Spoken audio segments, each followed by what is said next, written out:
Welcome back to the 2010 Asian Poker Tour Philippines. Hundreds of players from around the world gathered at the Poker Room in Resorts World Manila for the many events hosted by the biggest tournament in Asia, the Asian Poker Tour. Among these was the Headhunter, satellite events, and the ladies event, in which G. Rivera took home the title and the prize of $1,080 US. And after a week of serious bluffing, folding, and calling, there's no better way to unwind and relax than a good old-fashioned players' party and the best beer in town. Now let's talk a little bit about Manila Beer. I know that it hasn't been in the market for very long, so tell us about it. Well, actually, we're very excited. Yes, you're right. It has been relaunched. Back then, it was 1980, I think 84, when it was launched first. And right now, we relaunched it completely with a new packaging, with a new product profile. What made you decide to, get behind the Poker Tour? We feel that, with Manila Beer, relaunching Manila Beer, it's the right time. It's a perfect fit with Asian Poker Tour. We really want to tap this market. But these side events and parties are not all they came for. Most people head over to these tournaments for one thing and one thing alone: the main event. It has been a fun yet tough couple of days for some, and out of the many hopefuls who have been playing in the main event, only 9 are now gearing up for the final stretch. Yes, folks, we have come to the final table, and here are your final 9. Starting off with our chip leader from the Philippines, Mike Puno with 863,000 in chips. Followed closely by Brian Huang from Singapore with 828,000 in chips. From Korea, Lee Chung-hun with 415,000 in chips. From China, Li Yunan with 318,000 in chips. From the United Kingdom, Ben Meredith with 245,000 in chips. And from the Philippines, Antonio Albano follows closely with 244,000 in chips. From the Philippines, Stephen Lim with 195,000 in chips.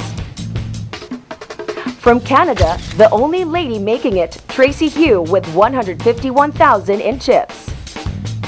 And the short stack of the final table, from the Philippines, Michael Kua with 146,000 in chips. After a grueling 3-day battle, these 9 players are now ready to take their most coveted seats at the final table. Everybody has been playing so hard for the past couple of days. Congratulations once again for making the final table here at the Asian Poker Tour, guys. We're going to go straight into the business. We're going to high card for the button here. This game is one of the longest in APT history. Plays were tight, and the players more cautious than ever. It took more than a couple of hours until our first player busted out. And Ben Meredith, guys, out from number 9. Round of applause for Ben Meredith. Most of our final table players are fresh faces in the poker circuit. Another APT first. Please congratulate Stephen Lim for a great game of poker. There's a reason why these players made it to the final table. They've certainly got the skills. But whom will fortune favor tonight? We'll find out soon enough. After a few more hours of intense poker play, one by one players started to bust out till we were left with the final 2. Mike Puno, dominant chip leader for most of the final table, against Michael Kua, the underdog who won his seat in an early satellite tournament. In the final moments, Mike Puno decides to push all in with his flush draw, as Michael Kua calls him with his mid-pair. At the end of it all, the poker gods looked favorably on Michael Kua, giving him his second pair on the river and making him the 2010 Asian Poker Tour Philippines champion.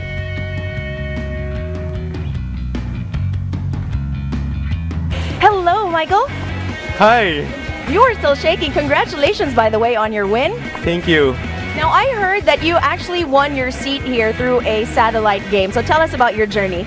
Yes, I bought in for 5,000 pesos here at Resorts World, which is my favorite casino in the world. Luckily, I won the first satellite that I attended for Series 3. It was 70,000 plus the seat to the APT. Yesterday, I think you had a really short stack of 13,000. And then today, coming into the final table, you were also the shortest stack out of everyone. So how do you think it happened that you were able to overtake everyone and grab the victory? I think Lady Luck and God was on my side. It seemed like you were getting very aggressive. Was that part of your strategy to be more aggressive in the later part of the game? Yes, I wanted to build an image of tightness, so at least I can bluff a little.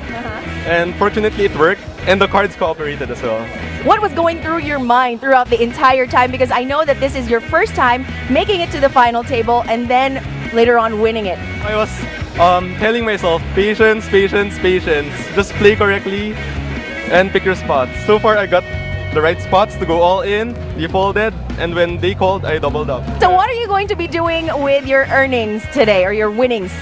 Well, I plan on going to Vegas. Oh, and making more money over there? I hope so. Okay, well, you know what? Congratulations to you. It was a well-deserved victory, and I hope that we see you again in the future Asian Poker Tour events. From underdog to champion, taking home over 170,000 US dollars and a seat in the upcoming Asian Poker Tour Macau tournament. All in a couple of days' work. Not bad at all. This party may be over, but the poker phenomenon in Asia is just beginning. This has proven that tournaments like this really are the hottest tickets in town. Thank you so much for joining us. I hope that you enjoyed your Asian Poker Tour experience. My name is Menchu Antigua, and we'll see you at the next Asian Poker Tour.